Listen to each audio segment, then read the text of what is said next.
When you're finishing your basement, this one mistake could end up costing you thousands of dollars, not to mention you and your family's health. So check this out.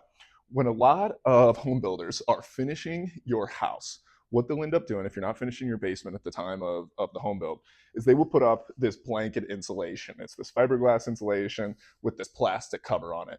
And that's really just there to meet code requirements for insulation down in an unfinished basement.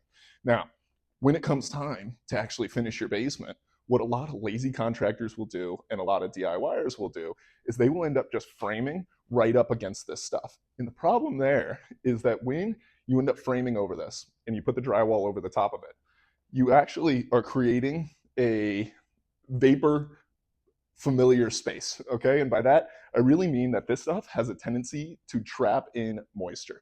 And that can be a huge, huge issue long term because what happens with moisture? It creates mold.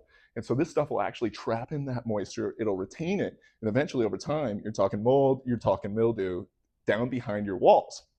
Of course, if you ever had to go back and fix that, it's gonna cost you thousands of dollars to rip out all that drywall, take this stuff back down, and remedy the mold. So instead, what we do, anytime that you're finishing a basement, what I would recommend any DIYer, any good contractor is going to do is actually take all of this stuff down. And the only reason we still have this up here is this is going to be an unfinished space over here. But you're going to take all this stuff down, and you're actually going to put up this rigid foam, and this is about 2 inches thick, okay? And what this is a vapor barrier for insulation.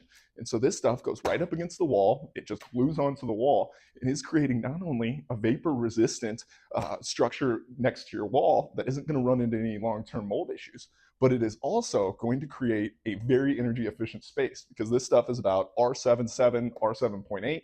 We come back once all the mechanicals are done, we put insulation up. From there, you have an incredibly energy efficient, comfortable space with no issues around mold or mildew.